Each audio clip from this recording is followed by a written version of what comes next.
Okay, thank you, Rets. This is the 9th time we've had this meeting, and it never fails that the night before the meeting, I climb into bed feeling pretty good about the short, concise, disciplined focus of the slides I've put together, and then about an hour later, I get back out of bed and add a bunch more slides. This year was no exception. I love this job, being an analyst, and I could talk a lot about all these things in here all day long, but I will try to keep this somewhat focused today. The good news for you all, I guess, in that vein, is that I just put out a 17-page letter to investors about a month ago. It's all about our continued, often frustrating attempt to capitalize on what I see as unsustainably low oil prices, and by extension, a lot of companies that should benefit from those once prices normalize again. I'd like to assume that you all have read that letter, cover to cover, repeatedly, laughing hysterically at my dumb little jokes, maybe some crying about our performance at Tarpon of late.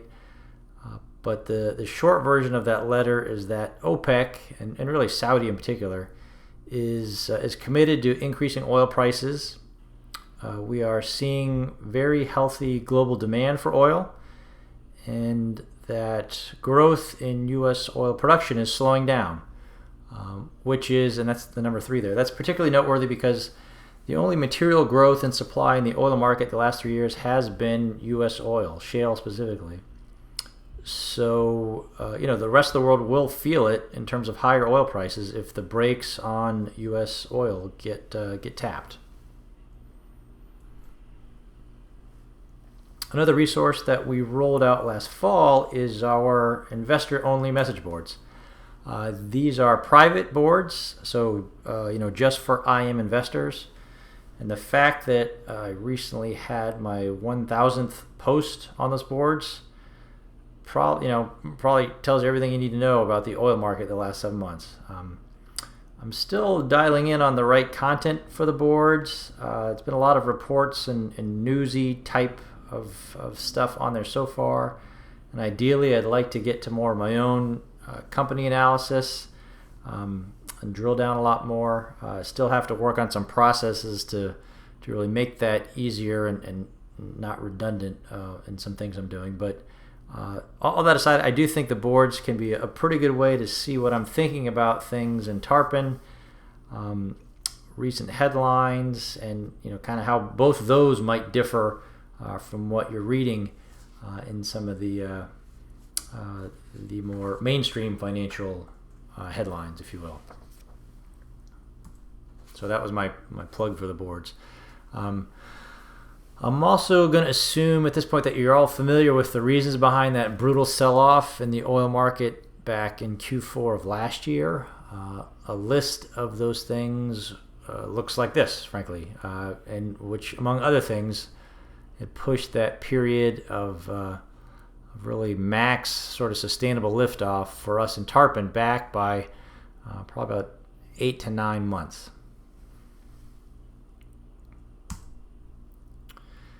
This is probably the most underappreciated aspect of this market. The fact that Saudi really needs oil prices at between 90 to 95 a barrel, depending on the math that you're doing, for the Kingdom of Saudi Arabia to balance their fiscal budget. Just like bond traders would tell you that when it comes to interest rates, don't fight the Fed. The analog in the oil market, in my mind, is don't fight Saudi Arabia. So why is this important? Specifically, why does Saudi need oil prices higher, right? Well, and I got a little bit more into this in the letter. They essentially need to keep their people happy to avoid an Arab Spring in Saudi Arabia. And then number 2, they're also fighting a proxy war with Iran. Both of those things are, as you can imagine, fairly expensive.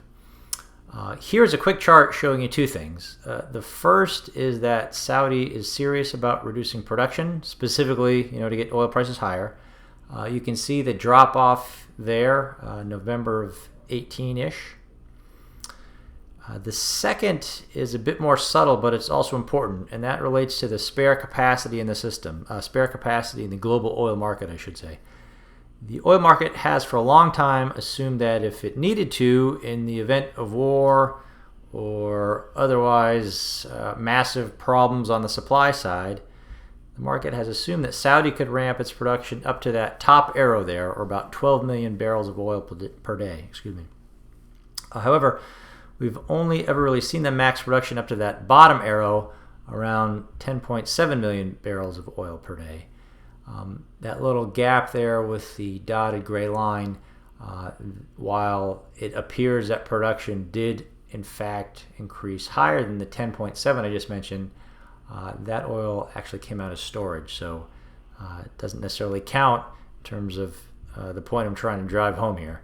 Which it's kind of a geeky one, but all this is very relevant because, and here's the bottom line, if the world is assuming that Saudi Arabia has a big old faucet that it can just turn to quickly and easily increase oil supply if, say, war breaks out in the Middle East and prices spike, but if that faucet is not actually all that big, then the implication is, or the consequence is, that there is no way for the oil market to easily control a big increase in prices.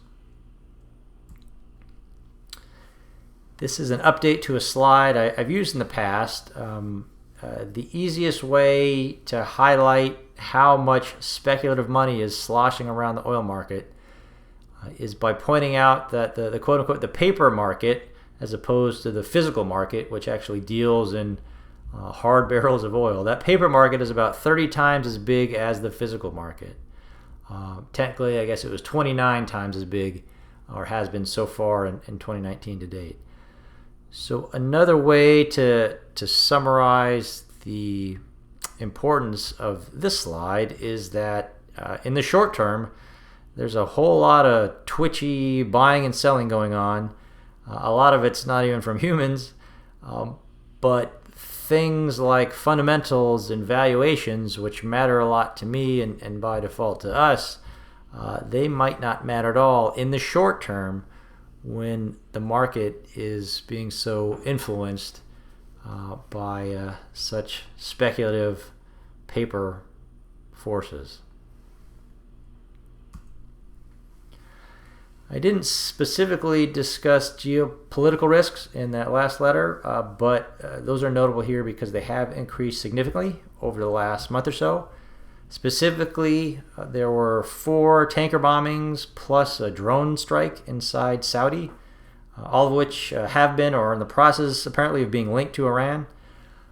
Libya is also at war with itself. Again, there seems to be 7 or 8 tribes that still constantly trying to outdo each other, take over control of that country. The chaos of Venezuela, it's just kind of stunning on purely a humanitarian level.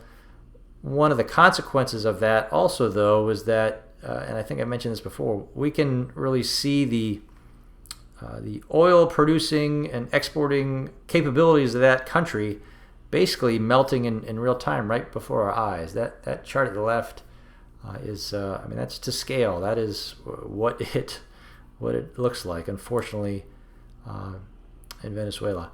The point being that there are a host of geopolitical risks facing the oil market right now that do not seem to be getting priced in at the moment either.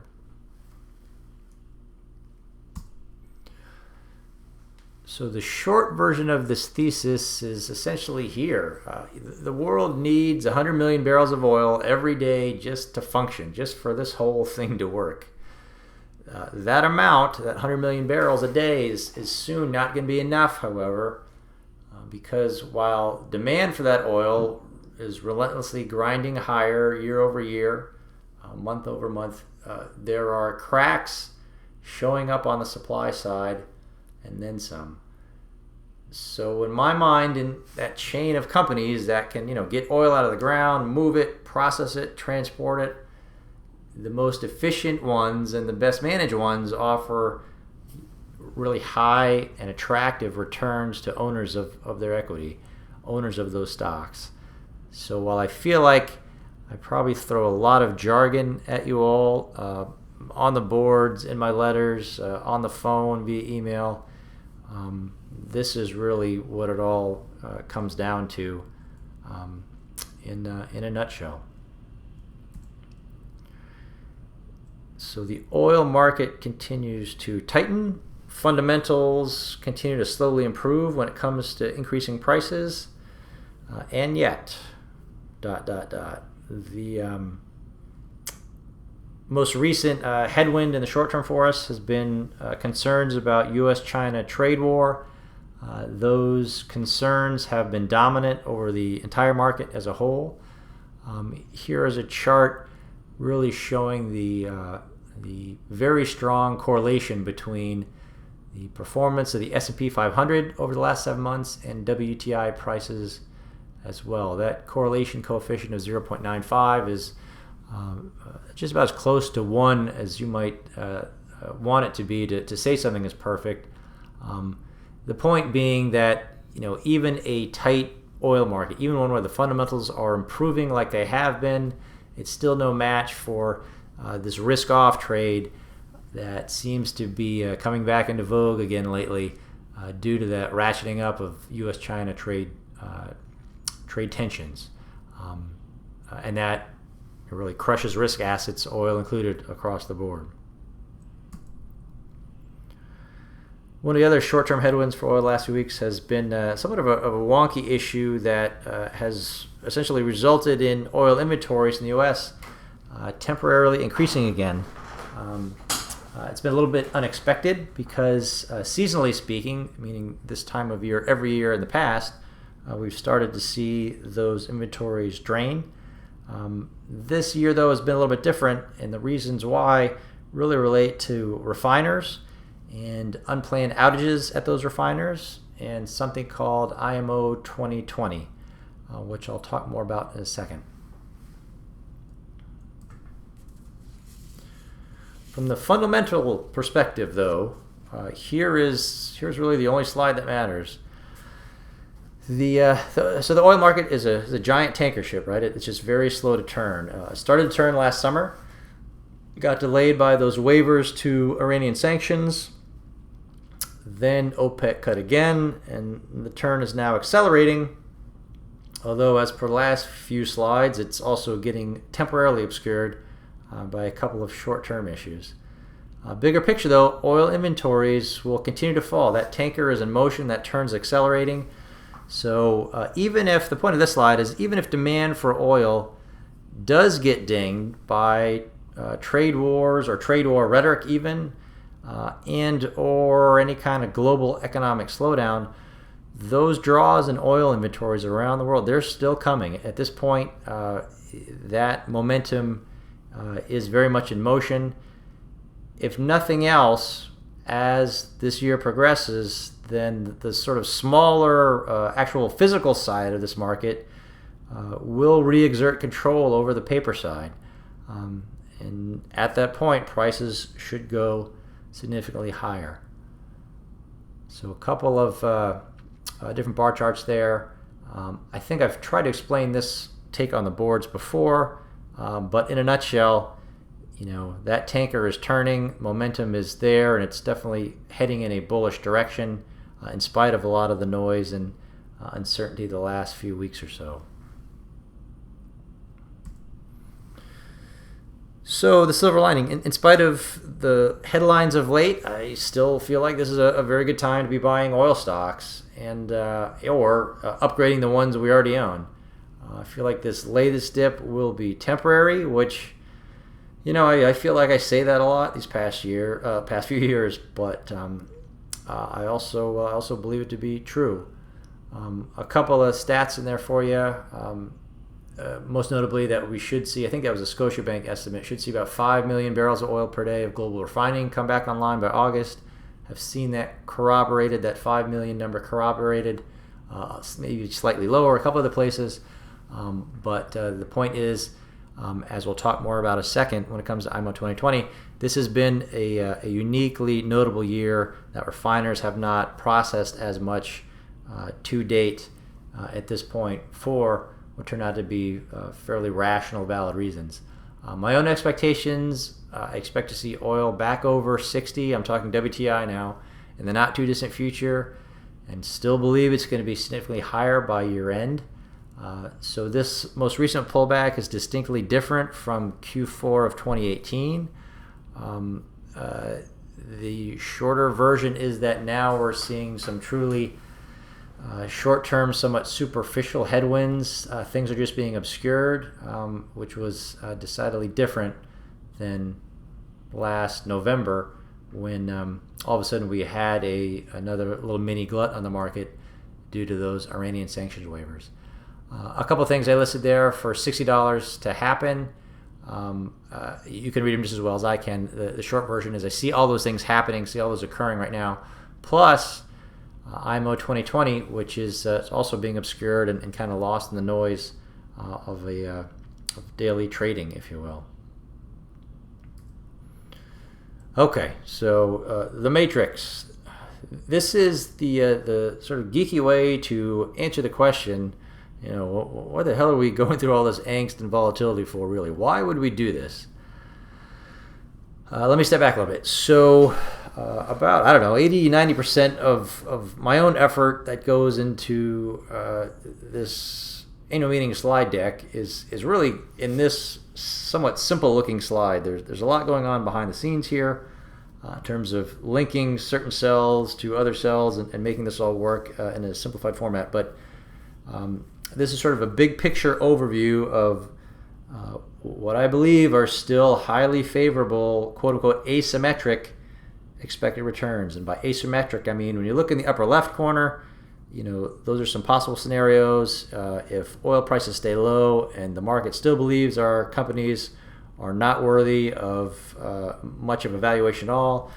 So contrasting those outcomes with, if you look in the lower right corner, the outcomes that we would be looking at if oil prices continue to increase all the way up to $100 a barrel, and if the market reflects higher valuations in our companies as well. So there's absolutely some redundancy in those two. I mean, I think what we will find is that as oil prices go higher, the market, not so mysteriously, I guess, decides that those companies who are producing oil in a $100 environment are worthy of a higher multiple.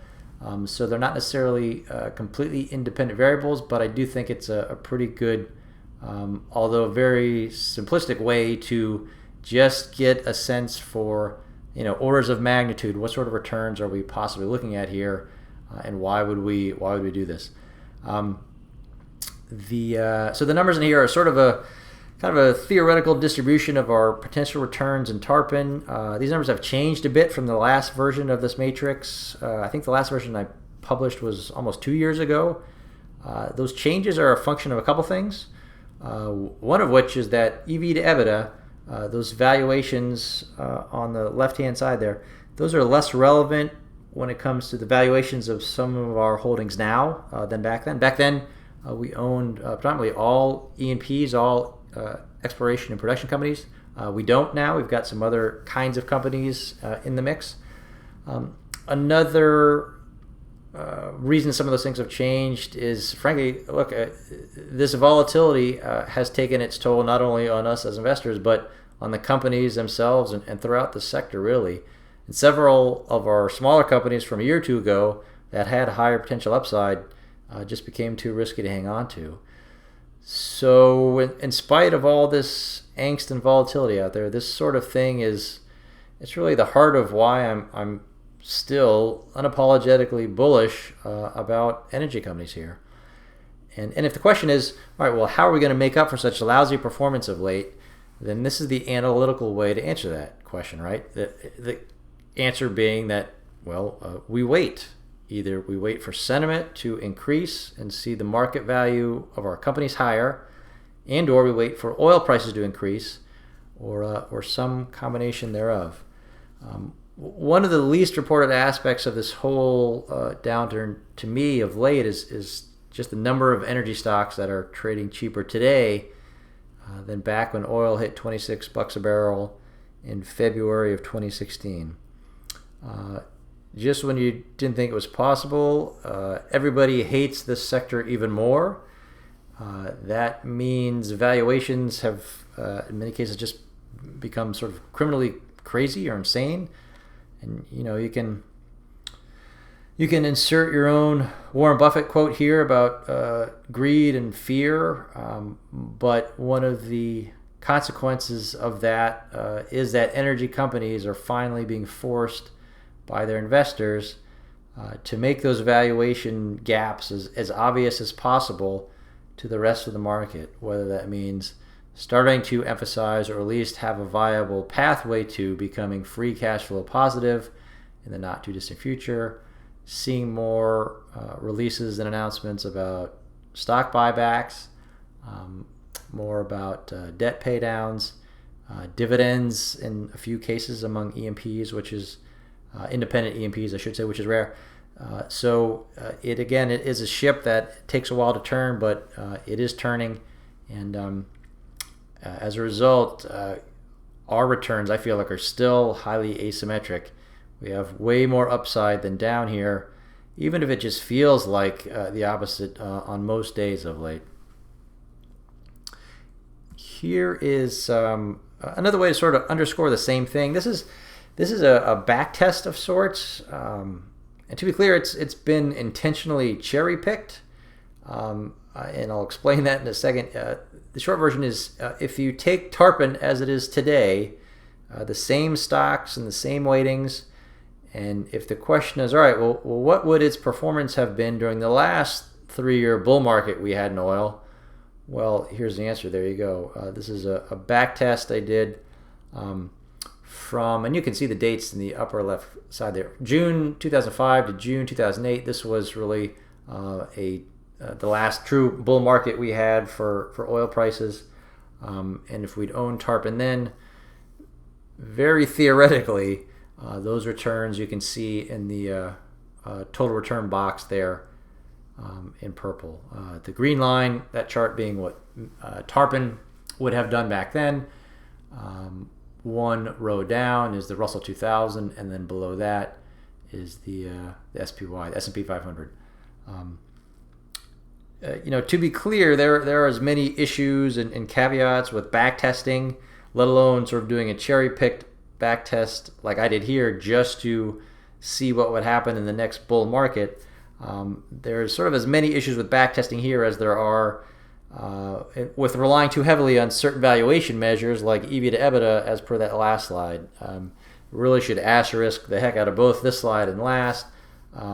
In terms of order of magnitude, though, i.e. what are the potential returns we're looking like, I think both this back test and the prior matrix are really, they're more than directionally correct to me. They're kind of hinting at the potential for these returns if we can just stomach all this nutty volatility in the meantime. With regards to the volatility in Tarpon in general, I'd say the last month or so been able to make a few changes that should, in theory, reduce that volatility without losing any material potential upside.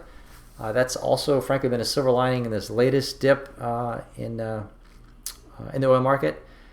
Specifically, kind of more heavily weighting beta and short interest, as well as insider buying when it comes to position sizing here. So that's a little bit more of a wonkier sort of portfolio management kind of discussion. I'm happy to expound on that or answer any questions or talk more later about it if I'm interested.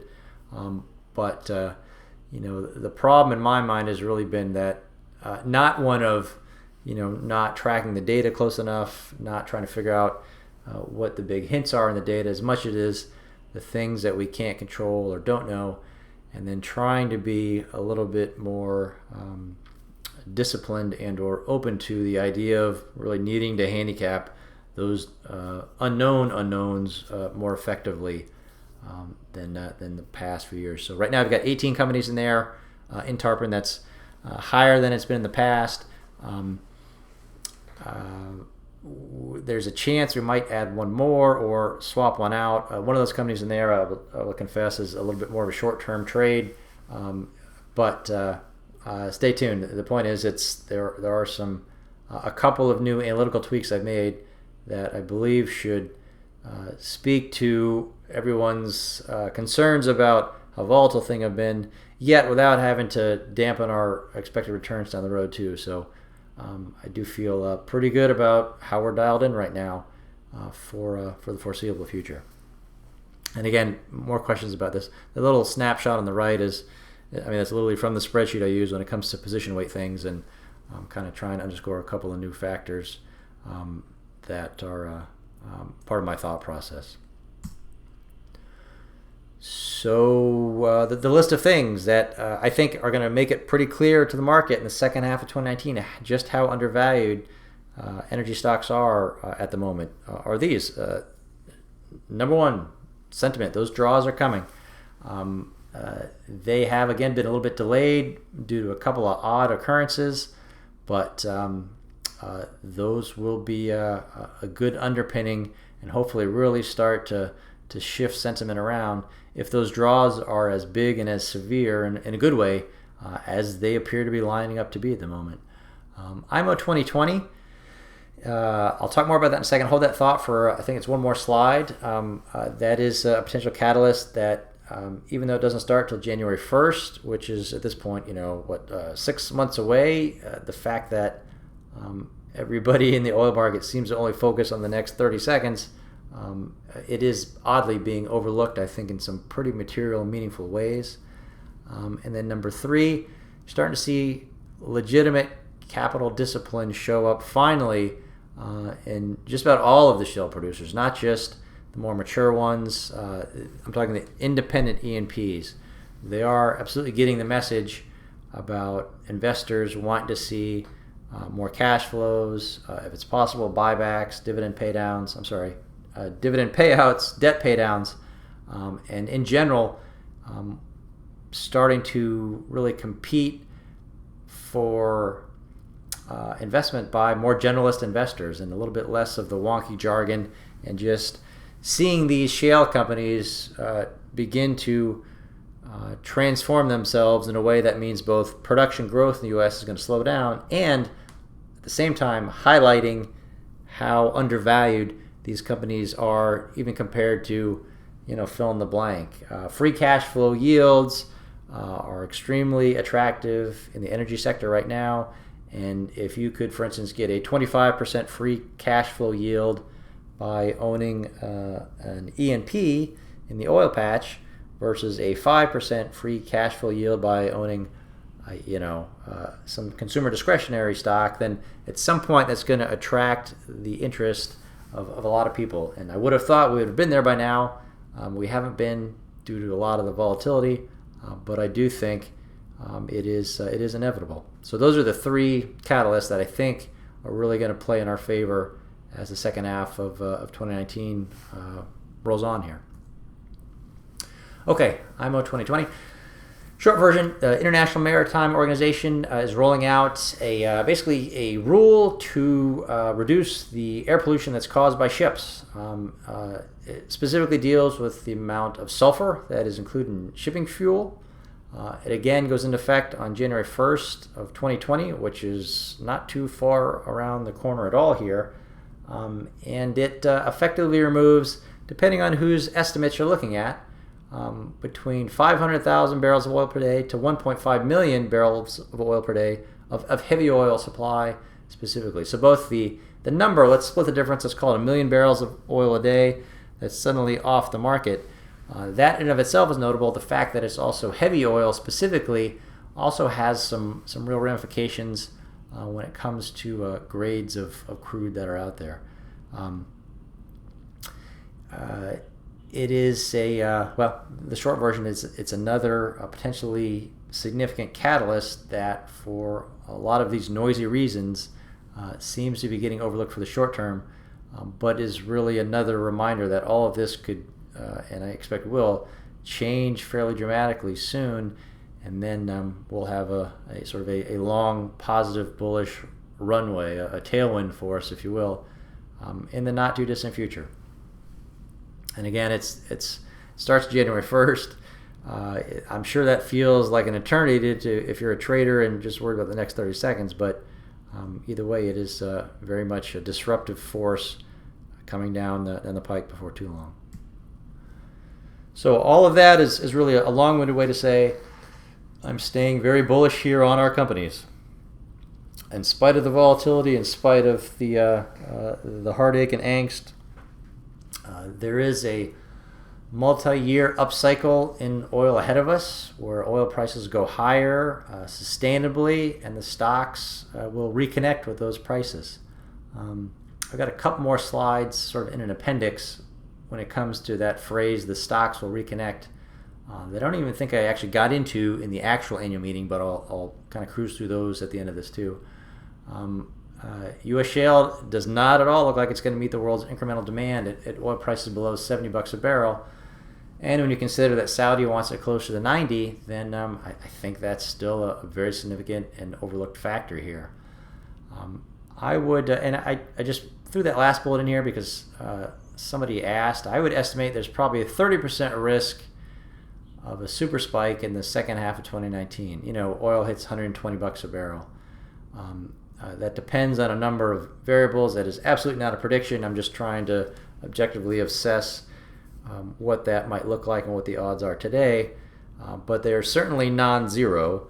And regardless, I feel like there's an 80% chance that WTI hits that $90 a barrel level in 2020. It's not just me thinking that. There are others out there. But, it tends to get overshadowed a lot by a lot of the more short-term noise in the market. Okay, finally going to shift gears a little bit and talk to you about, really, I guess, with some quick takes on a few of our newer additions to Tarpon. Kind of trying to underscore that message of being sort of bullish on oil, but more specifically on our companies. The first new addition is Antero Resources, which is actually a natural gas producer, I should say. Let me back up. So two companies, right? There's Antero Resources, AR is the ticker symbol, as you can kind of infer from that slide. And then there's Antero Midstream, which is AM. So two different companies. Antero Resources, which we own, among all its assets, is a 20% stake in Antero Midstream. Right now, the market is assigning the market cap of Antero Resources a value of right around $2 billion. So $2 billion for the whole equity component of Antero Resources. The market is also saying that Antero Midstream, which is valued overall significantly higher, if you took the 20% of Antero Midstream that Antero Resources owns, that's also worth $2 billion. All of which just seems particularly nutty to me. I don't have nearly as much conviction about the future prices of natural gas as I do about oil. Nonetheless, this finally made its way into Tarpon simply because the valuation discrepancy it's gotten to a level which is probably nearly as extreme, I guess, as I've seen in a long time. Antero Resources is the number one producer of NGLs, natural gas liquids in the U.S. It's the number 4 natural gas producer. Antero's got over 600,000 Marcellus and Utica acres, so some of the most prime acreage in the world when it comes to nat gas. It's got producing reserve value of $8.4 billion, and should be cash flow positive this year at the strip. So even without making any heroic assumptions in what nat gas prices may do, which is, it's convenient because I don't have any. The point being that Antero right now is trading at an all-time low of $6 a share. Intrinsic value, if you go through the math and do it, it's a lot closer to 30. Yet here we are. Nobody seems to care. So all of the angst and volatility that we feel, it's also being shared by a lot of other people out there. And in times like this, it's just remarkable to me that some of these opportunities are there. So we now own some shares in Antero Resources, which, as long as we're patient, I think are going to work out really well for us. Next company I want to touch on real briefly is Falcon Minerals, which is actually It's been, for a little while now, one of the companies we also owned in the Gecko portfolio. And I didn't talk about Gecko at all in the annual meeting, nor here today. But having watched it and gotten to know them pretty well through owning it in Gecko, at a certain point, it just gets so cheap that it seems to be almost irresistible, and a pretty good candidate for Tarpon in terms of capital appreciation as well. Falcon is, and this takes a little bit more expounding on, it might be a good candidate for a series of posts on the boards, but Falcon is a minerals royalty company. It's based in Texas. It's basically mailbox money, right? So there's sort of surface rights where you own the rights to a particular position or acreage in land, and then you, by owning the surface rights, can drill and produce and do what you want really on the surface of that land. The mineral rights, though, are everything below the surface, and that's really where a lot of the value lies. Falcon it's a pretty unique combination of growth and yield. It is, in contrast to a lot of other, at least the stereotypical E&P, it is a free cash flow machine. They've got, as of Q1, had 82% EBITDA margins, which is huge. They basically have no CapEx really to speak of, at least not compared to a normal E&P. It's also, and this was the yield as of end of last week, yielding around 9% a year. It does vary depending on what production looks like, but we'll take it, and especially when you consider that that yield is likely to increase significantly in the meantime as well. Specifically, Falcon has some catalysts and some new ConocoPhillips wells. So ConocoPhillips is basically drilling on acreage that Falcon has some mineral rights to. So Falcon will just get those checks in the mail from Conoco. An area of the Eagle Ford called Hooks Ranch. Conoco, as of about 2 weeks ago, had finally permitted for 4 new wells. Falcon's pretty small in terms of market cap. Those 4 new wells in that really prime acreage being drilled by Conoco it's a very attractive short-term catalyst in my mind. So Falcon's worth right around 2x what it is trading today, just at current oil prices, let alone if oil prices increase. In the meantime, we're getting paid 9% a year just to kind of wait, I guess, for the market to become a little bit more sane about this. Yet again, nobody seems to care. Or maybe it's only the bears who care and kind of push the price down to this level. And okay, well, we'll take that. The third company I want to talk about real briefly are another non-oil specific company, sort of more oil adjacent. I would not really have been that aware of this particular opportunity set between Scorpio Tankers here and a couple of other peers that are now in Tarpon without, I think, doing all the work that we've done in oil the last few years. IMO 2020, it's a little bit wonky, and there still is a lot of uncertainty about some of the specific aspects of how it's going to play out. But there's not a lot of uncertainty about some of the broader aspects, and Scorpio really kind of fits that bill very neatly. Scorpio owns the world's largest clean product tanker fleet. The short version of the thesis is that they have very significant leverage to the higher day rates that they will be able to charge the charterers of their tankers due to IMO 2020. If you do a simple spreadsheet model of Scorpio's tanker fleet and kind of do some scenario analysis to say, all right, well, what's realistic in terms of the day rates that each of these class of tankers could earn, given what is probably going to transpire in the not too distant future here. And that's the $30,000 a day for the MRs, the $40K for the LR1s. Those are just the different class of ship that Scorpio owns. You can get to earnings per share figure of about $15 in EPS, earnings per share. Or if you prefer EBITDA, which typically has some negatives associated with it, but in this case is a pretty good proxy for cash flow, you're looking at, after running through that simple model, EBITDA per share of $22. The current share price for Scorpio is right around 26, all of which means that Scorpio right now is trading at about 1.2x EBITDA or cash flow or a PE, a price to earnings ratio of 1.7x. The PE ratio of 10 would mean that Scorpio is a $150 stock, which would be, just doing the math, right, a 477% return from that $26 a share current price, all of which kind of jumps out to me. But nobody seems to care, and not to be cavalier about it. One of the reasons, a big reason that Scorpio is trading so cheaply is because product tankers have been in about a 7-year brutal bear market of their own. Investors have largely just sort of given up hope and or forgotten, or not unlike some of the E&Ps in oil, just been burned so much in the past that they've just kind of stayed on the sidelines. But this sort of thing is absolutely of interest to us.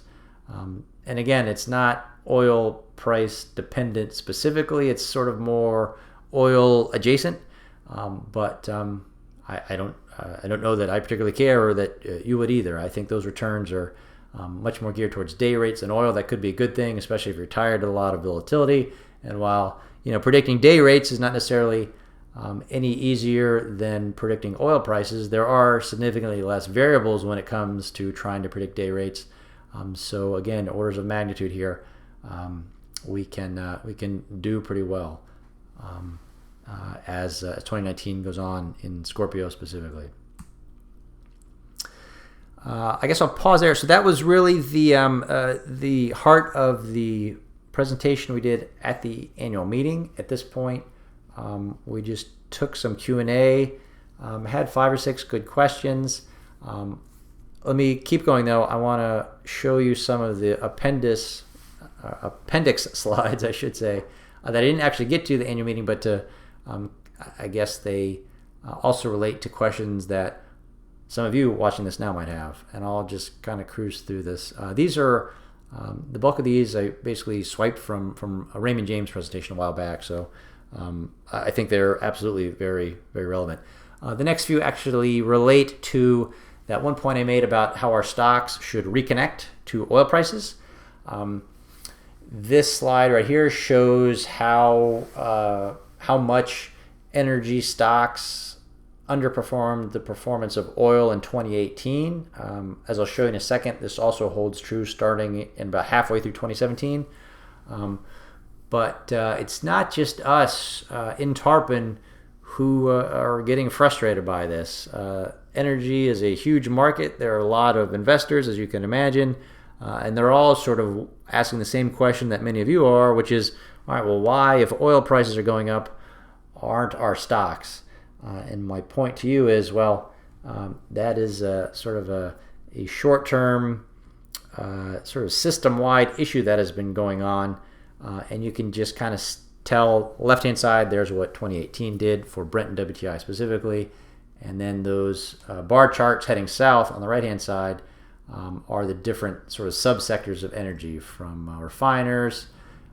You got midstream companies in there, E&P, OS, oilfield services, really got crushed. So that gap is, well, it's painful, and it has been significant. Another clip, here's a chart that shows that disconnect more specifically starting in, really, it looks like more springtime of 2017. That big old gap that has shown up between, in this case, the OSX, an index of energy companies up north versus WTI. That red circle highlighting, that disconnect so far. However, if you step back and take a little bit broader view at this, for the last, call it 15 to 20 years, it has been true that in spite of those sorts of divergences, oil and energy stocks are always going to be correlated in the long runs. All of which means that, at some point, those stocks should reconnect. Our stock specifically will reconnect that oil price, all of which is a good thing, right? If oil prices keep marching higher, that's kind of the whole thesis. Just, to be clear, I think there's a tendency to sort of throw up charts and just sort of presume that, well, the chart says it should happen, it should, and that's not what I'm saying at all.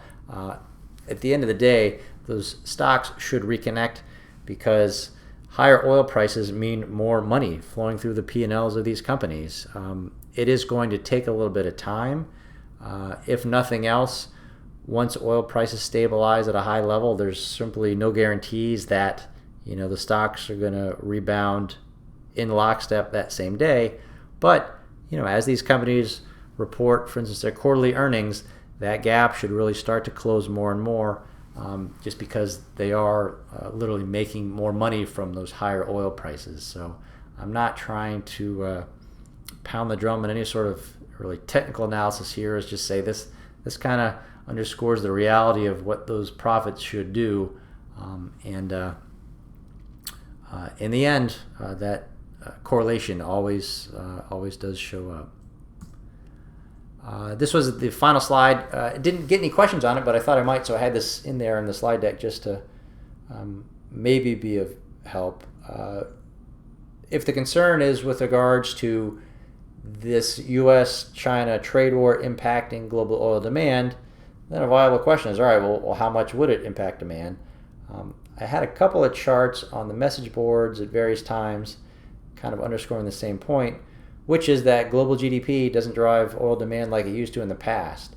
You can see in the bottom of this chart there, from 66 to 99, a 1% change in GDP resulted in a 2% demand change. But since then, since turn of the century really, that demand change has ratcheted down or become less sensitive, I guess you should say. And there's, this is another RJ Raymond James research chart. There are a number of others sort of underscoring the same thing. More to the point, though, we are not, in spite of this recent decline in oil prices the last 2 or 3 months, we have not yet seen any evidence that oil demand is being dinged at all by any of this rhetoric. So this is just merely a hypothetical exercise at this point. But it's a question that comes up, and it's natural, I guess, considering the amount of noise around trade war tariff stuff. That's it for now. That was, in a nutshell, the presentation we did. Happy to answer any questions any of you viewing it might have. Fire away via email or call or whatever is most convenient for you. But that is the latest version of where we are, why I am somewhat stubbornly continuing to grind this out, and hopefully it answers a few of the more common questions you may have in your head already. But if not, please reach out and let me know, and I can answer those on the boards anytime. So, okay, thank you much. All for now.